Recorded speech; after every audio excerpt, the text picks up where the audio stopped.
pessoal, estamos aqui com a Severine Macedo, secretária nacional da Juventude aqui no Brasil. E ela vai falar um pouco para a gente, então, como foi a atuação da Pastoral da Juventude na Conferência Nacional de Juventude. Severine. É um prazer estar batendo um papo com vocês. Eu ressaltei justamente isso na abertura, a presença massiva da Pastoral, que é uma presença que vai do enraizamento desde a comunidade aos espaços nacionais, né? Tanto no Conselho Nacional de Juventude, que a PJ participa desde a sua criação, em 2005, né, do Conselho Nacional, junto com a Secretaria Nacional, da realização da primeira e especialmente dessa segunda conferência, onde a sociedade civil teve um papel ainda mais importante na construção, não só da etapa nacional, mas o que significou a definição da metodologia, a organização das etapas locais, conferências livres, a conferência virtual, as conferências territoriais, regionais, as conferências estaduais, até chegarmos então à conferência nacional. Então foi massiva, foi visível, foi com visibilidade mesmo, né, de material, de presença física e de proposta pastoral da juventude. Acho que a participação na Conferência Nacional, num diálogo que a Pastoral conseguiu construir com outros movimentos, demonstrou esse nível de maturidade que a juventude brasileira tem, a juventude organizada especialmente, está muito presente nessa conferência,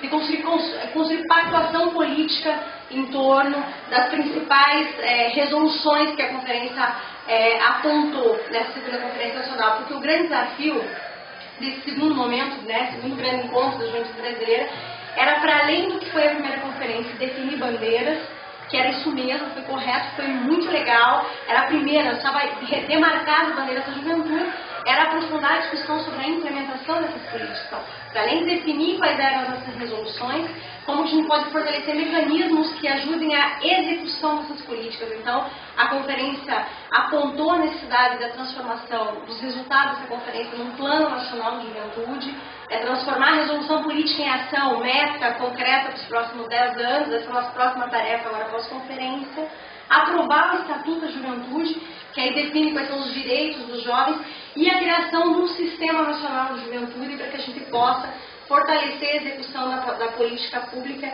nos estados, nos municípios, definir melhor o orçamento, da onde que vem, se nós vamos ter fundo, se não vai ter fundo, qual é o orçamento necessário para a execução da política, porque só assim nós vamos ter condição de ter uma rede nacional que funcione e uma política que vá para além de programas, né, e ações esporádicas, mas que tenha um foco, tenha uma articulação central e consiga chegar na ponta, né, impactar a vida real dos jovens. Não é uma tarefa só do governo federal, porque a nossa responsabilidade é puxar, coordenar esse processo dentro da nossa atribuição, dentro do Pacto Federativo, mas é fortalecer que os estados e municípios assumam cada vez mais essa temática com participação social. Então, com isso eu queria encerrar acho, essa importante presença pastoral, porque nós entendemos que o Estado não vai resolver sozinho as questões.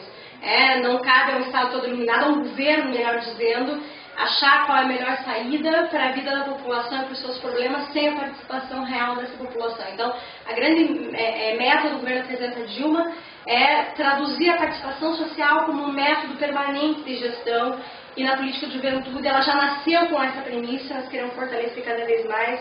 E aí esse diálogo permanente com a pastoral é extremamente importante. Eu já recebi várias vezes a pastoral, já dialogamos sobre a construção do Plano Nacional de Redução de Homicídios de Jovens Negros, que é resultado também de uma campanha importante da pastoral, né? Então demonstra que o povo organizado, o Estado forte, né, e o governo comprometido tem condição real de avançar nas políticas públicas. Então parabenizar a atuação de vocês todos para a segunda conferência e dizer que ainda tem um caminho muito longo, né, daqui pela frente, no pós-conferência, para a implementação das ações definidas lá.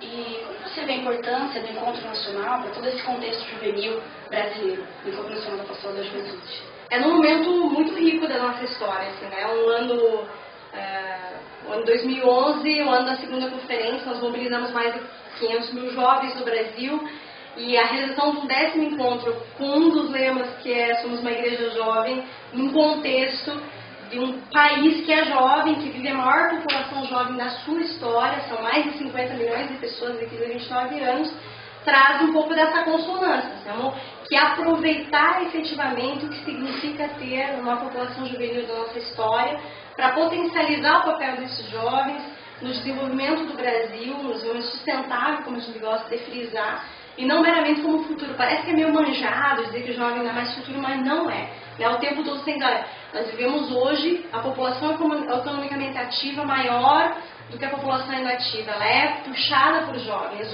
As pessoas que hoje ascenderam na mobilidade social a partir do governo do presidente Lula, que saíram, né, das classes mais empobrecidas para a nova classe C, para a nova classe trabalhadora, são jovens.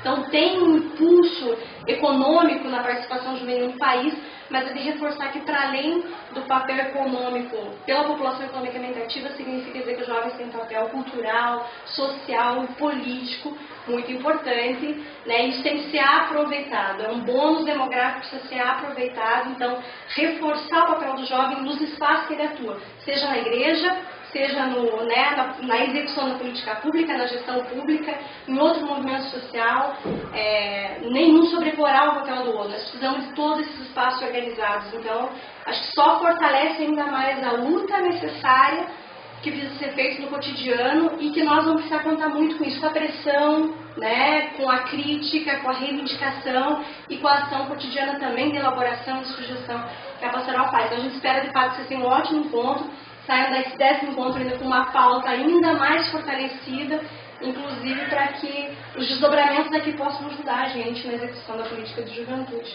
A exemplo do plano de enfrentamento à mortalidade dos jovens negros.